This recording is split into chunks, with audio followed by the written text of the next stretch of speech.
Subscribe to audio novels for more content and click on the bell icon. We hope you enjoy the video. Thank you. The sun was scorching. The enormous fireball in the sky appeared as though it could cook people alive.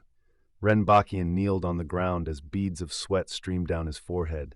His face reflected the sunlight, appearing as if it was covered with a layer of wax.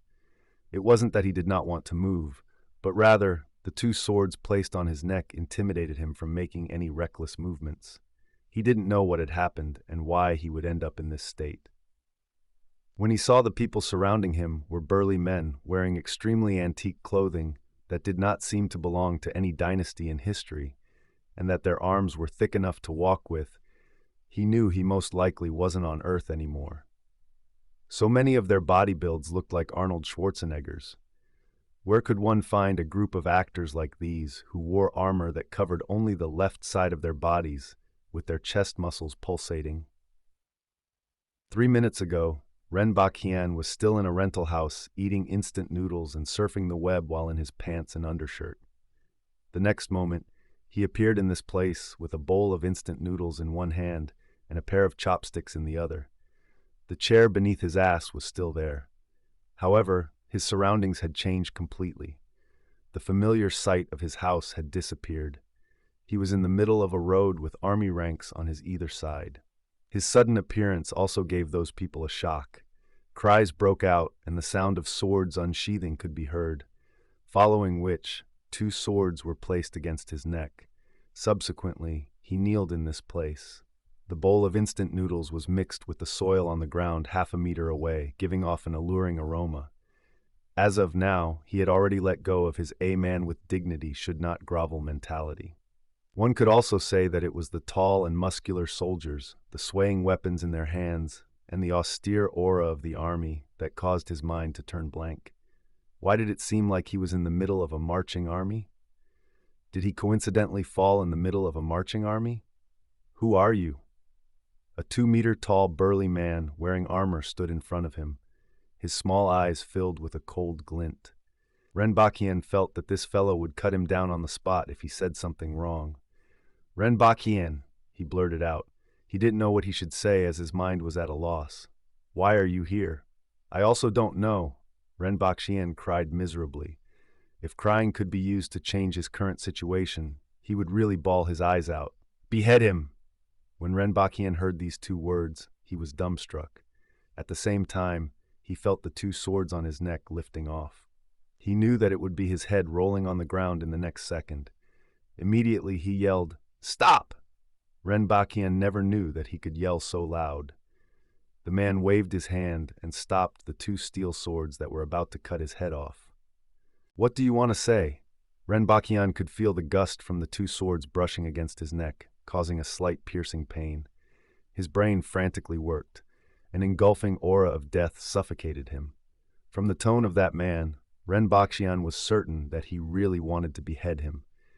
He knew that even without seeing the 2 raised swords behind him. I want to see your superior.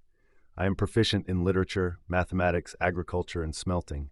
I am a talent that seeks refuge in your army." Ren Baqian quickly thought of the things he knew and listed them out loudly. Eyes filled with hope, he looked at the man and hoped that he would change his decision. The man lowered his gaze and peered at him. Ren Baqian then saw the man's lips curl into a smile. Though, why did it seem like an evil grin, no matter which way he looked at it? "Behead him." "Stop, I haven't finished my sentence." Ren Baqian was at a loss.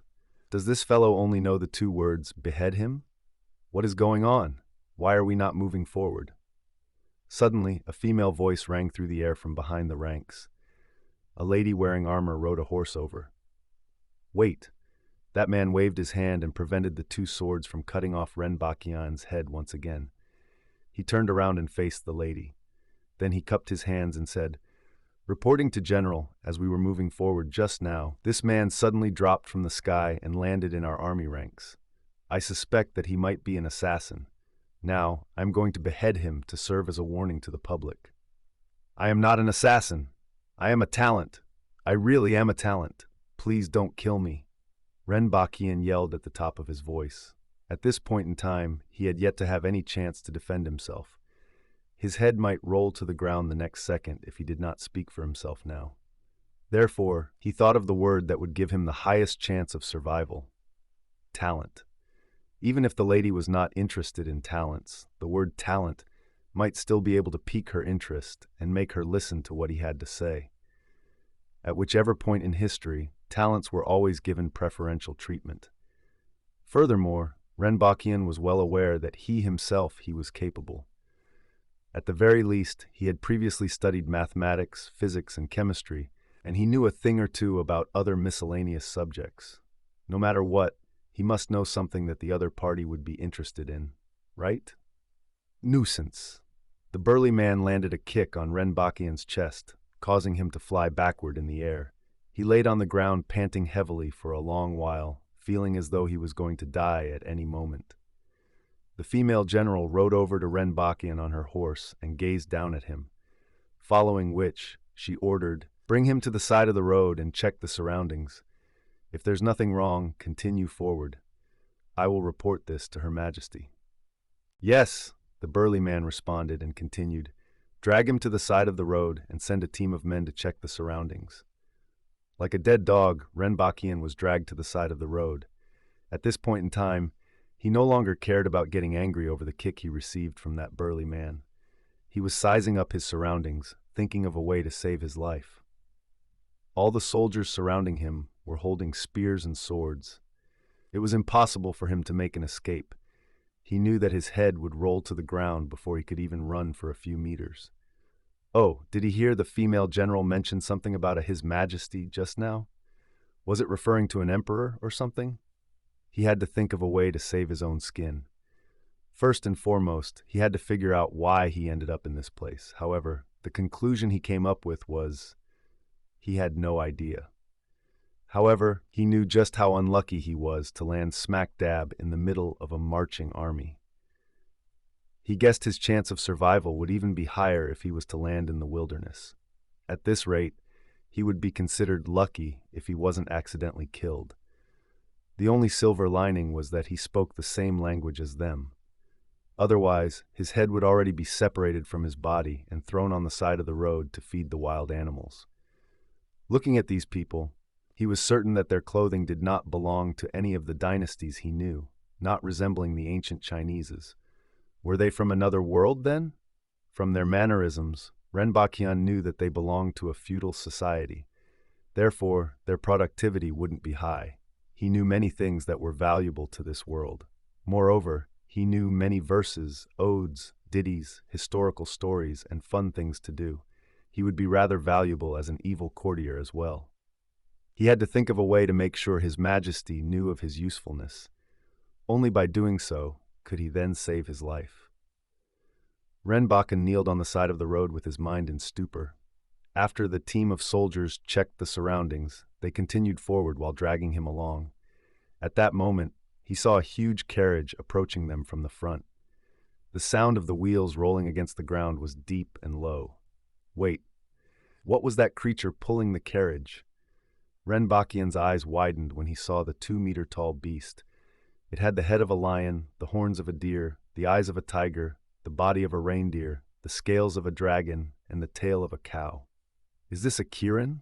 A live Kirin? Pulling a carriage? Initially he thought he had arrived in an ancient Chinese-like world, but why was there a Kirin here? And why was it pulling a carriage? Damn it, was he in some sort of pugilistic-cum-fantasy world? Was it the sort of world that could be easily destroyed by an individual, and a punch could shatter a mountain and shake a sea? When Ren Baqian thought of this, his face turned even whiter. The carriage stopped a stone's throw away from Ren Baqian. The female general gave an order, and Ren Baqian was dragged towards the Kirin by the 2 soldiers. He promptly found the steel blades at his neck once again. The carriage door was pushed open, but a curtain of pearls prevented people from seeing clearly inside. Someone appeared to be lying down, surrounded by a few others who were standing. Aware of his imminent brush with death, Ren Baqian forced all distracting thoughts out of his mind. "Identify yourself."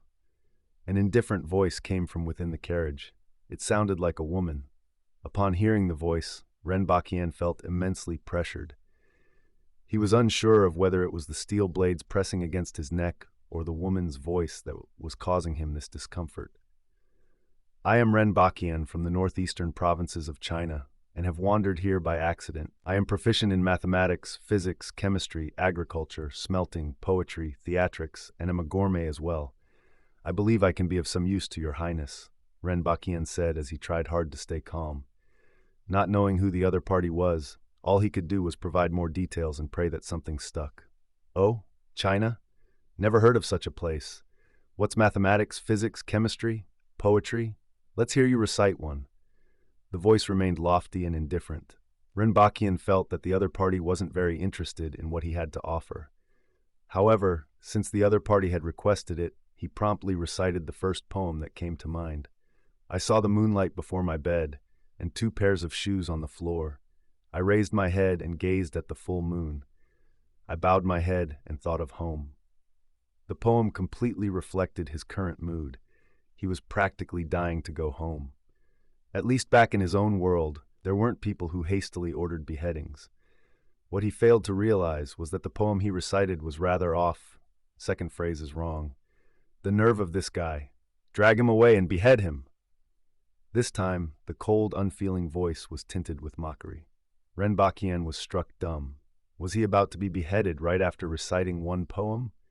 He now understood why exactly that soldier from before was so quick to call for beheadings. Seems like he was merely imitating his superior. Considering how the higher-up behaved, it was no small wonder why the soldiers were like that. Barbaric. These people were too barbaric. I know a lot about agriculture and metallurgy. I can design farming machines to increase production rates and even provide expertise on smelting steel. I have a good understanding of various weapons and will be more valuable than 1,000,000 soldiers. Ren Baqian shouted in desperation. The 2 men who were standing behind him had already grabbed him by the shoulders. Ren Baqian knew that he was as good as dead once they finally dragged him off.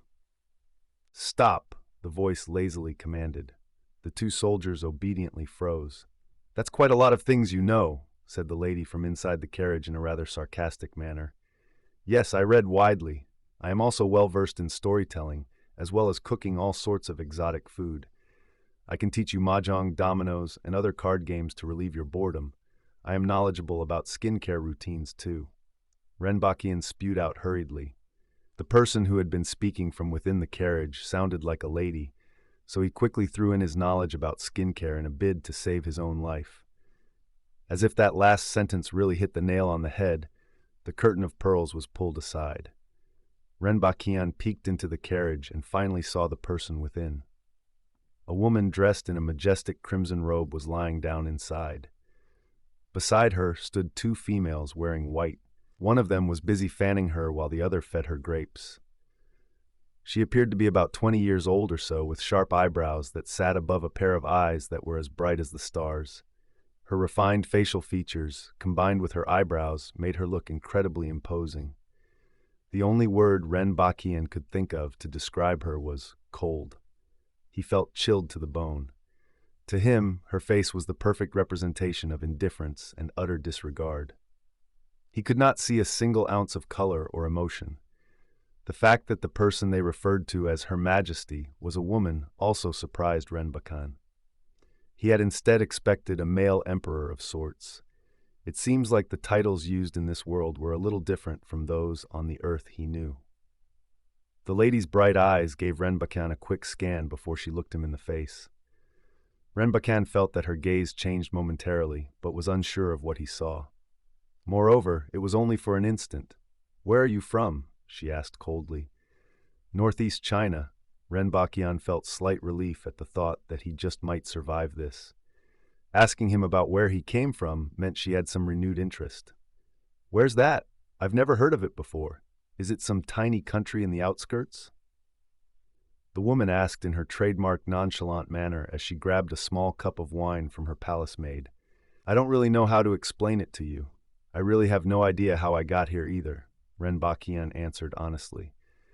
Knowing that his words would determine whether he lived or died, Ren Baqian decided to be truthful in case the other party discovered otherwise. "What's your name?" "Ren Baqian." Looking pensive, the lady took a sip from her cup. Ren Baqian was like a prisoner on trial, sweating buckets as he awaited his judgment. His clothes were soaked with sweat as if he had just gone for a swim in them.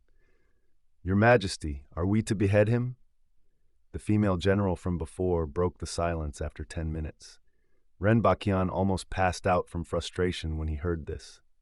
It seems like the titles used in this world were a little different from those on the earth he knew.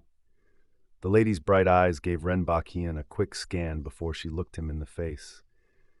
Ren Baqian felt that her gaze changed momentarily but was unsure of what he saw. Moreover, it was only for an instant. "Where are you from?" she asked coldly. "Northeast China." Ren Baqian felt slight relief at the thought that he just might survive this. Asking him about where he came from meant she had some renewed interest. "Where's that? I've never heard of it before. Is it some tiny country in the outskirts?" The woman asked in her trademark nonchalant manner as she grabbed a small cup of wine from her palace maid. "I don't really know how to explain it to you. I really have no idea how I got here either," Ren Baqian answered honestly. Knowing that his words would determine whether he lived or died, Ren Baqian decided to be truthful in case the other party discovered otherwise. "What's your name?" "Ren Baqian." Looking pensive, the lady took a sip from her cup. Ren Baqian was like a prisoner on trial, sweating buckets as he awaited his judgment. His clothes were soaked with sweat as if he had just gone for a swim in them. "Your Majesty, are we to behead him?" The female general from before broke the silence after 10 minutes. Ren Baqian almost passed out from frustration when he heard this. Why does everyone here only talk about beheadings? According to the titles used on Earth, this lady must be an emperor. An empress? Or could it be that the two worlds had similar vocabulary but different meanings? "Bring him back," the lady in the carriage said as the pearl curtain was drawn. Ren Baqian was carried to the side of the road. Having finally escaped the ordeal, he greedily gasped for air. His heart was beating so hard the whole time that he thought it might just burst out of his chest. At least he would be kept alive for a while longer. Watching the carriage advance, all Ren Baqian could think of was the color red. It was a while before he regained his senses and began to check out his surroundings. The road beneath his feet was made of dirt, but it was wide and surprisingly even. In a world without cement, this was probably the main road. All he could see for miles were plains filled with wheat-like plants. It was July when he left his world, and it seemed like it was around the same period here as well. After walking for almost half a day, he finally saw a city. Magnificent was the word Ren Baqian would use to describe it. It was huge, humongous even. He estimated the city walls to be around least 20 meters tall, about as high as a 6-story flat. It was completely built out of gigantic cut stones, indicating that the amount of manpower and resources used was insane. Soldiers clad in shining armor stood along the main road. Behind them was a sea of people kneeling down with their heads bowed low. No one dared to make a single noise. The city looked even bigger from the inside. Stores lined the streets, painting a picture of extravagance. If not for the large number of people kneeling by the streets, the city would probably look much grander. Walking on for another 2 hours, he passed through another inner castle. Ren Baqian could see a building complex, or rather, a cluster of palaces in the distance. He had an inkling that this might be his destination. What happened next proved him wrong. Just as he was about to reach the palaces, Ren Baqian was dragged towards the middle of a courtyard and swiftly thrown into a dark jail cell. The outside was very hot while the dungeon was cold and moist. While Ren Baqian was being dragged in, he saw a few rats scuttling across the floor. The two sides of the dungeon were lined with metal doors, preventing him from seeing what was inside the cells. Very soon, he was thrown into one of the cells. The person who threw him in said to the jailer, "Take good care of the prisoner that Her Majesty wants. Don't kill him with your antics." Hearing these words, a cold shiver went down Ren Baqian's spine. If the man never said these words to the jailer, would he be unable to walk out of this place alive? When he thought of this, waves of panic swept across his mind. Bang! The metal door shut heavily. Ren Baqian was left in a cell that only had a 20-centimeter tall and 1-meter wide window. Ren Baqian collapsed directly onto a pile of straw on the ground. What he experienced today was far too stimulating for his small and fragile mind. After regaining his composure for a while, he once again began to worry about his current situation. He hoped that lady could meet him earlier so that he could persuade her and obtain a chance to exhibit his usefulness. Ren Baqian believed his knowledge, experience, and insights were completely different from the people's in this world. His unique skills would put him in a favorable position. In any case, he had to overturn the current situation where he could be beheaded at any moment. For the next few hours, he laid on the pile of straw and pondered about what should he say to that lady to move her. Feeling cold, Ren Baqian grabbed a handful of straw and placed them over his body to forcibly warm himself up. A squeaking rat crawled out of a hole on a corner of the wall, causing him to quiver in shock. After scaring away the rat, he sighed as he thought about how good the earth was. Then, he continued to think up a solution. There was a small hatch at the bottom of the metal door. His dinner was pushed into his cell through there. There was a bowl of salt water and a cornbread-like food. The cornbread-like food was so thick that it gashed his throat as he ate and swallowed it. Ren Baqian spent a lot of effort in order to finish the cornbread-like food, following which, he laid on the pile of straw to warm himself up and think up a solution. He did not try to acquire information from the jailer standing outside, as he knew it would be useless. It was better for him to save his effort. With the straw covering his body, he did feel warm. After a while, he fell into a deep sleep. He had received too many shocks today. Ren Baqian initially thought that lady would meet him very soon. He did not expect that he would wait for 3 days, and that she still did not have any intention to meet him. He became slightly anxious. Was it possible that the other party had forgotten about him? Was he going to stay here for the rest of his life? When Ren Baqian thought about that outcome, he felt that it was better for him to die instead. However, being anxious was of no use to him now. His life was currently in the hands of others. He could only console himself and patiently wait in the cell.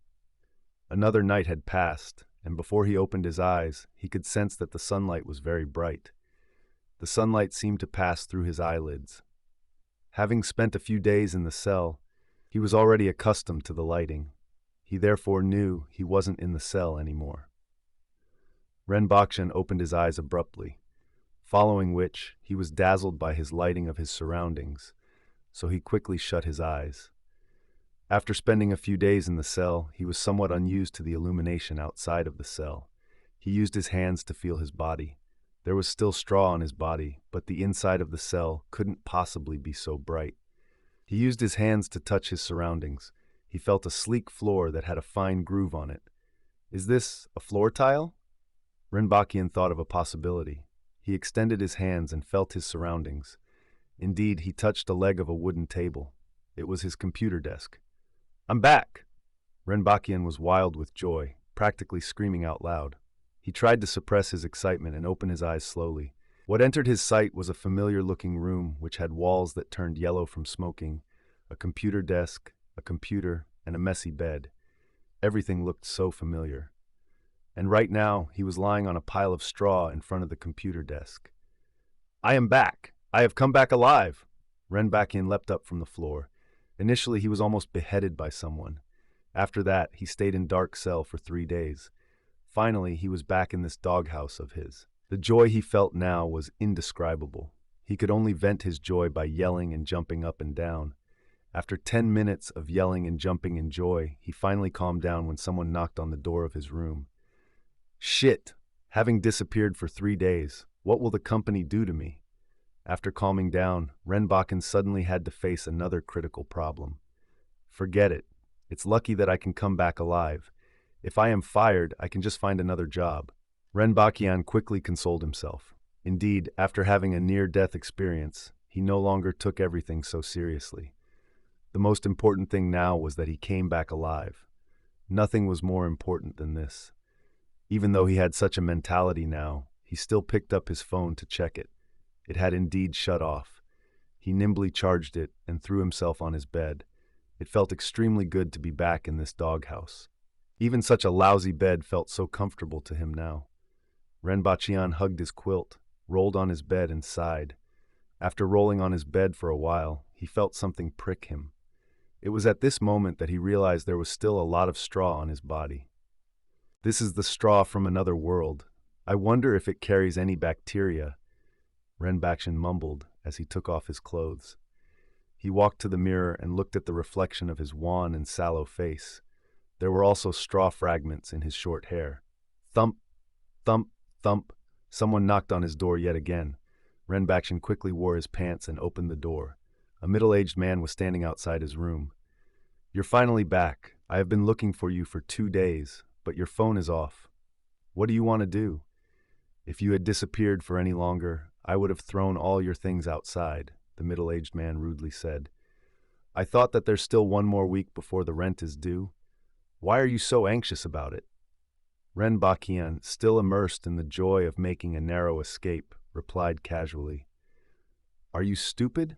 2 days have passed since the rent was due," the middle-aged man responded. Ren Baqian suddenly realized that something was wrong. He then solemnly asked, "What's the date today?"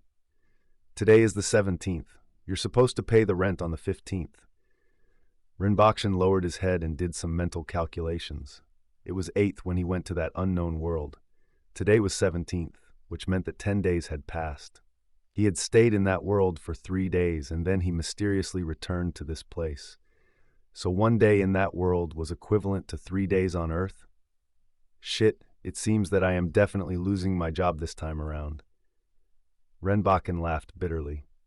If he had disappeared for only 3 days, he still might be able to come up with an excuse.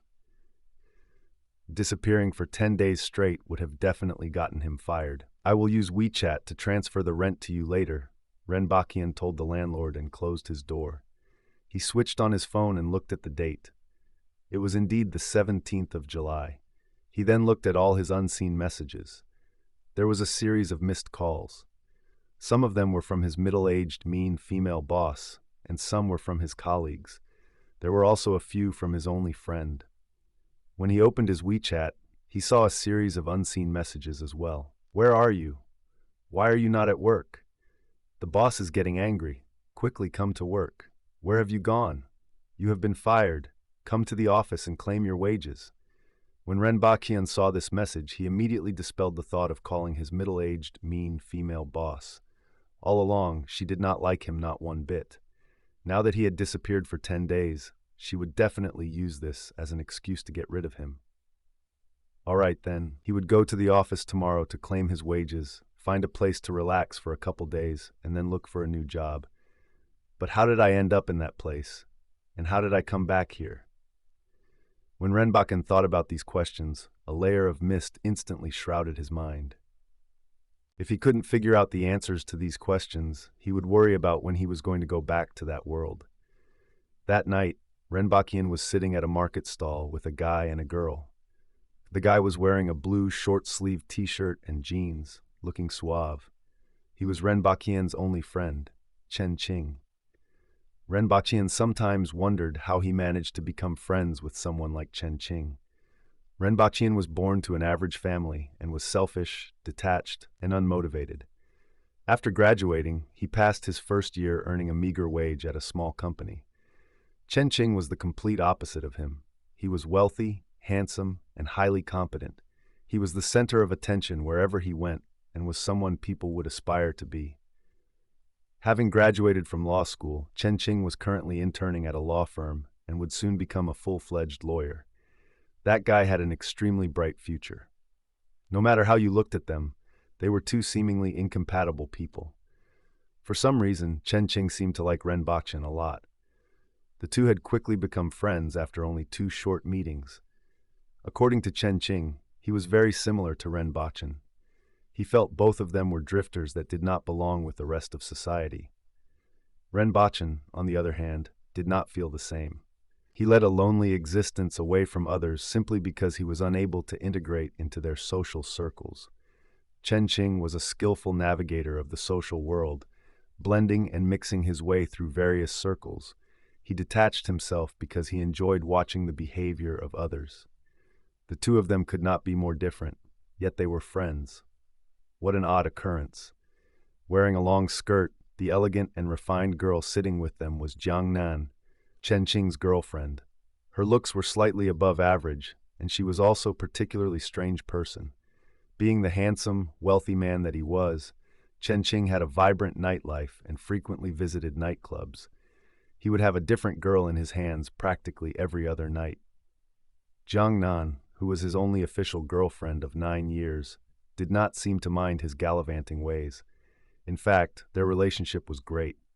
What shocked him the most was, even though Chen Qing bedded different girls all the time, he still had yet to make love with his actual girlfriend.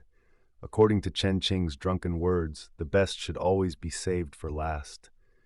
No matter how he looked at them, Chen Qing and Jiang Nan were two of the weirdest people he had ever met. "Where have you disappeared to for the past few days? I couldn't find you in your office, and none of your colleagues knew where you were." "It's hard to imagine that you'd actually run off just like that," Chen Qing questioned as he drank more beer. His voice remained rather flat, but Ren Baqian could pick up subtle hints of worry. He knew that Chen Qing was a good bloke who would help him without hesitation if the need arose. The current problem he faced, however, was not exactly something anybody else could help with. "It's a long story." Ren Baqian sighed. "An escape from the brink of death." "Tell me about it," Chen Qing prompted. Jiang Nan attentively leaned forward as well. "Forget it. I'm not going to bother. It's too much of a hassle." Ren Baqian shook his head, unable to formulate a coherent way of explaining his predicament. "Let me just say that we all should treasure whatever it is we have in our lives. You'll realize just how much you've missed when staring at death in the face," Ren Baqian offered. Chen Qing laughed, held onto Jiang Nan's hand and said, "You must have been through quite a lot to say something this deep." Ren Baqian nodded his head in acknowledgement. After finishing half the alcohol, Ren Baqian suddenly quipped, "I've been reading quite a few Tang Dynasty time travel nation-building novels recently. If someone really goes back in time, what kinds of knowledge and skills do you guys think would be good to possess? Culinary skills, so that you won't starve and can find a job." Chen Qing burst out in merry laughter. He suddenly became a bit more serious and continued on. "One must first consider the location, time period, and social class of the person to determine what's important. But generally speaking, anything to do with daily life would come in handy. Things related to eating, whether it be at farming or cooking, could be useful anywhere. If there were patent laws during those times, advanced farming implements would definitely be one of the easiest ways to become rich." Ren Baqian agreed with this point. It was what he had thought of as well. "What about for the leaders of the society? What would they need the most? An emperor, for instance. What would be useful to an emperor?" Ren Baqian probed. "Lots of things. An emperor is the ruler of an entire nation. Practically anything could be useful to him. But if we consider the previous question as well, there are two main aspects to consider. The first is related to internal affairs, things like agriculture and improving food production efficiency. The second is related to external matters such as military affairs and includes stuff like introducing cement to improve defensive capabilities. Anything else would be pretty difficult for a layperson."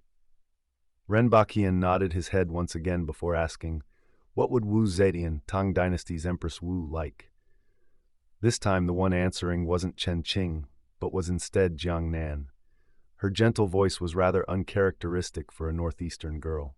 "A considerate man who can provide a strong shoulder for support. As a lady, I'm sure she would have liked to have things like that.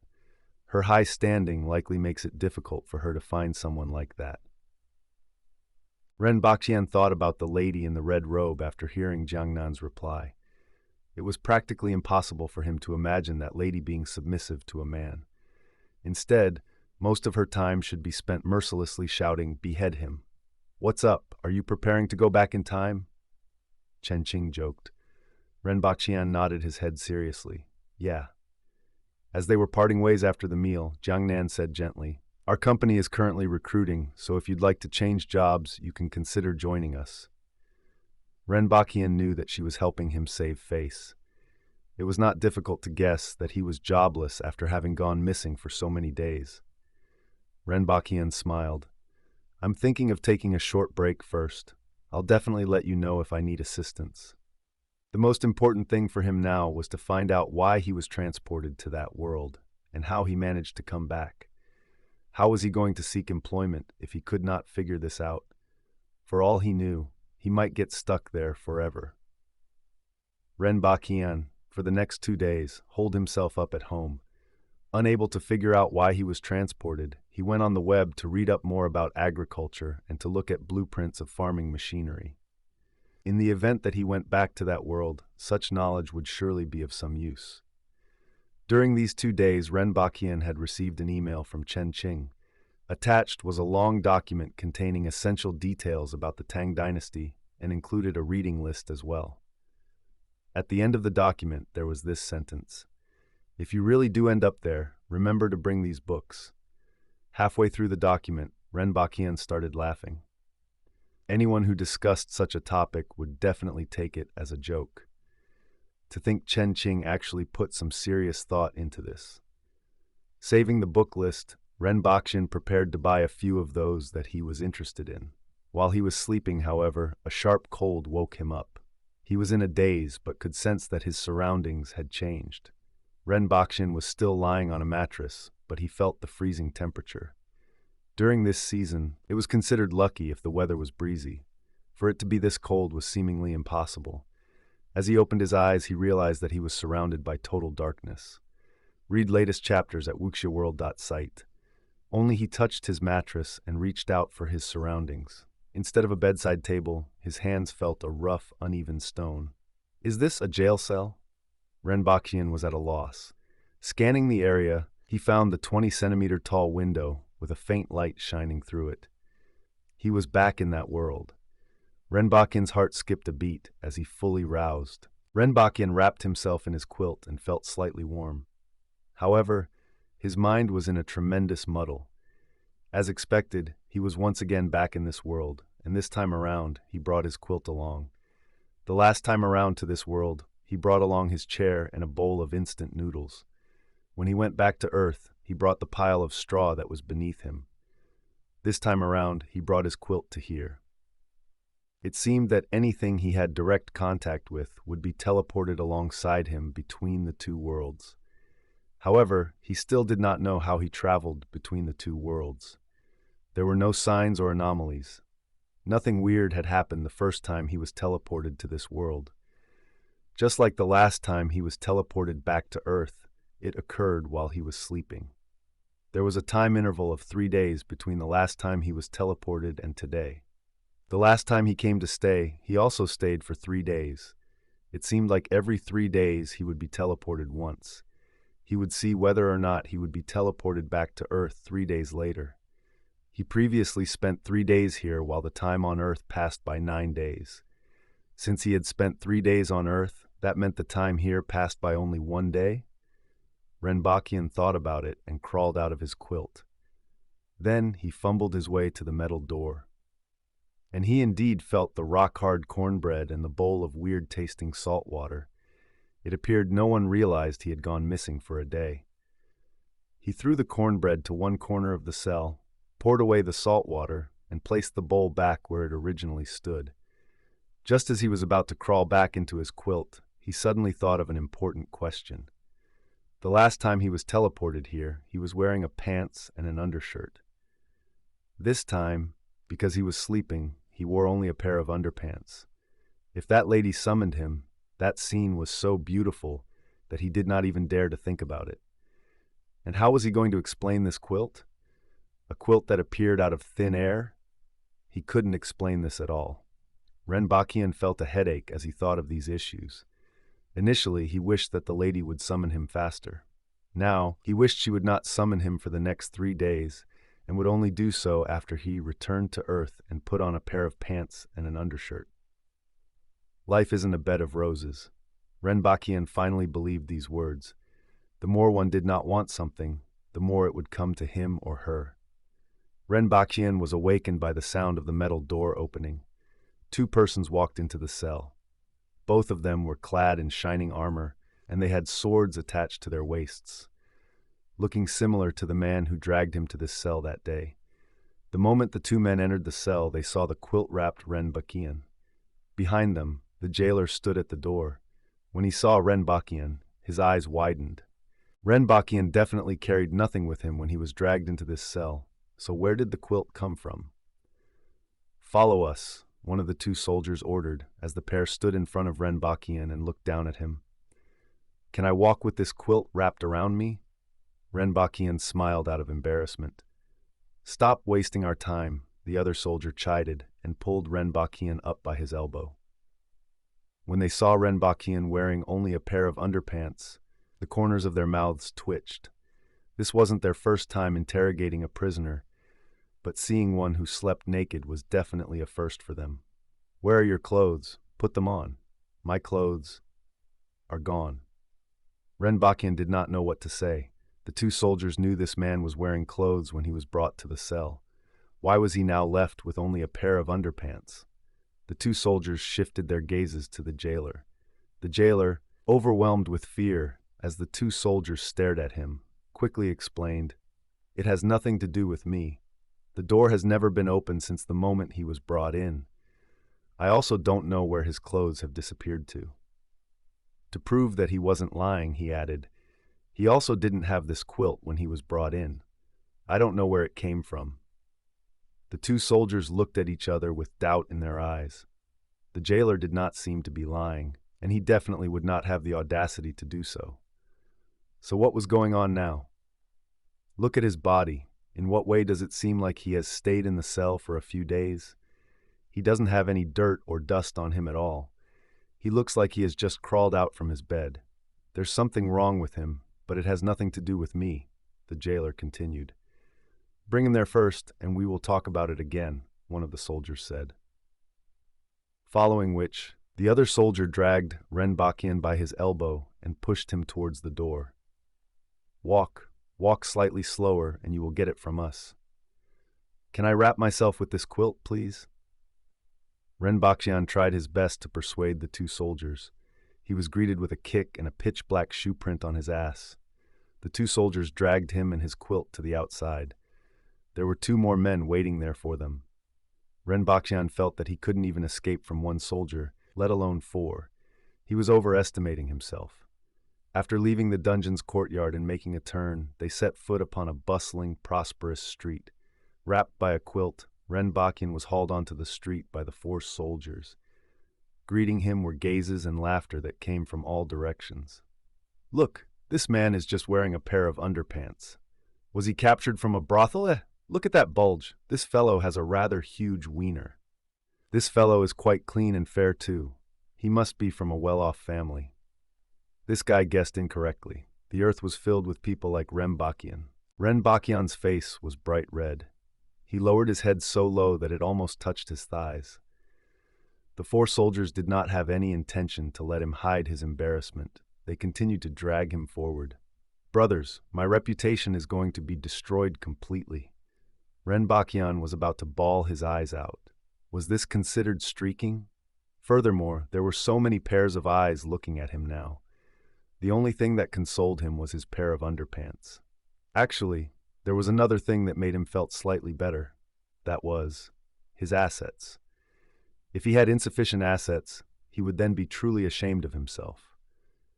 With everyone on the street pointing their fingers and looking at him, Ren Baqian arrived at his destination, the palace complex he'd seen that day when he first entered this city. Ren Baqian initially felt utterly embarrassed, but he eventually developed an apathetic attitude, ignoring what everyone said about him. At the end of the street, there was an open space. After they passed the open land, they reached a stone bridge and a river. They then reached a palace wall. Looking from afar, one could see a building complex behind the palace wall. The palace wall was 10 meters tall. The palace halls behind it were even much taller than it. If one looked at them from a distance, he or she could see their magnificence. Ren Baqian was brought in through a side door. Initially, he thought that he would see that lady, but in the end, he was brought to the side of a plaza. Two of soldiers went into the highest palace hall in front of the plaza, while the remaining two stayed behind to watch over Ren Baqian. Ren Baqian was unsure of whether or not was he hallucinating, But the sun in this world was bigger and hotter than Earth's. Judging from the position of the sun, it must be early afternoon. Standing in the sun for a while made him dizzy. Ren Baqian did not know for how long he had stood there. Suddenly, he heard 3 drum beats and returned to his senses. Densely packed footsteps resounded through the air.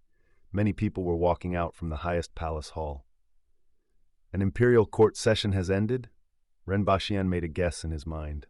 Then his thoughts began to wander. That lady was an emperor? A lady can be an emperor in this world? Wu Zetian was the only female emperor in the history of China, right? Ren Baqian lowered his head.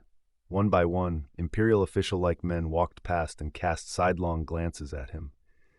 After all, he shouldn't be here in his current state. He looked like someone who had just been arrested on the bed in a brothel.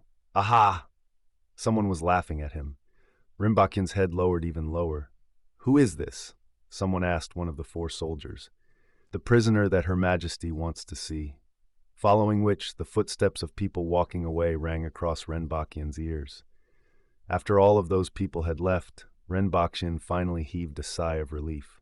Wearing only a pair of underpants while surrounded by people was far too challenging for his sense of shame.